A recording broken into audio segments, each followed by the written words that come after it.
আসসালামু আলাইকুম রহমতুল্লাহ। প্রিয় দর্শকবৃন্দ, আপনারা ইতিমধ্যে দেখছেন আমাকে নাসির চাচা বলছে যে 2002 সালে ছাত্রদল যে ওয়াকাম করেছিল শামসুন্নাহর হলে সে প্রশ্ন আমাদেরকে করেন কেন? আমরা কি তখন ছিলাম, ওখানে ভর্তি হয়নি? তাহলে আমার প্রশ্ন হচ্ছে যে 2002 সালে ঘটনাটা, এই যে মেয়ে 2002 সালে পুলিশের মজুদে পুলিশের সিকিউরিটিতে ছাত্রদল শামসুন্নাহার হলে ঢুকে মেয়েদেরকে গণধর্ষণ করেছিল, মেয়েদের সম্মানহানি করেছিল।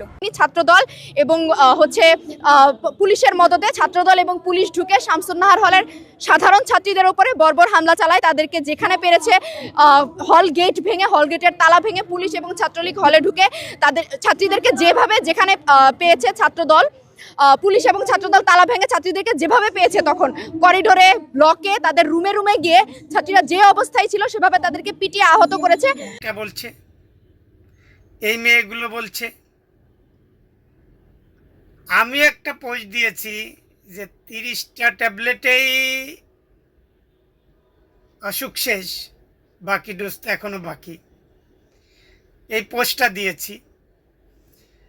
আমি এখন প্রশ্ন করতে চাচ্ছি যে 2002 সালেরটা যদি না নিয়ে যায়, তো কারণ তখন তোমরা ছিলে না, তাহলে 71 সালে 77 সালে শিবিরের জন্ম, তাহলে 71 সালের দায় কেন শিবিরের উপর আসে?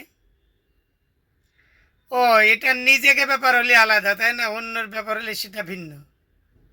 মানে এটা নিজেকে ব্যাপার হয়েছে, এখন আপনি দায় নিতে রাজি না। নিজেরা অকাম করবেন, সেটার দায় নেবেন না, কিন্তু আর একজন কি করেছে না করেছে সেইটা নেবে। দ্বিতীয় কথা সেটা হচ্ছে, যদি করে থাকে, করি নেই, যদি করে থাকে প্রমাণ হয়েছে এই পর্যন্ত আপনার দেখাইতে পারেননি যে 2 লাখ মহিলা, 2 জন মহিলাও তখন শালীনতা হানি হয়নি পাকিস্তানিদের কাছে। যে কয়টা শালীনতা হয়েছে সে কয়টা যারা ভুয়া মুক্তিযোদ্ধা নামে তাদের কাছে শালীনতা হানি হয়েছিল, তাই ছাড়া একটাও হয়নি। যেমন 30 লক্ষ ভুয়া, বাংলাদেশে 10,000 শহীদ হয়েছিল না, তার প্রমাণ একটা আমি ভিডিও দিছি, যে যেখানে 22 মাস ধরে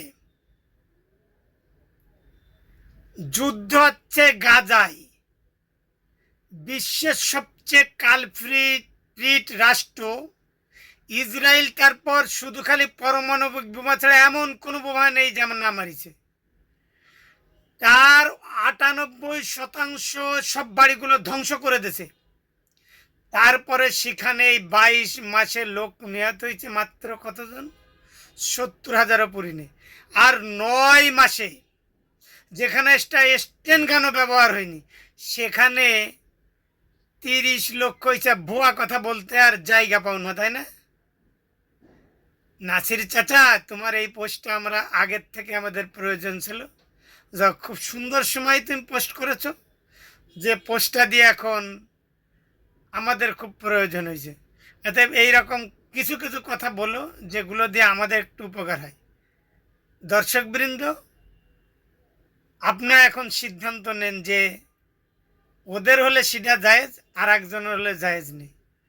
আমরা সাবধান হই, সঠিক সিদ্ধান্ত নিই, দেশের পক্ষে কাজ করি, এই কথাই বলে শেষ করছি। আমার বিল্ড দ্য নেশন, দেশটাকে গড়ুন ইউটিউব চ্যানেলটা সাবস্ক্রাইব করুন।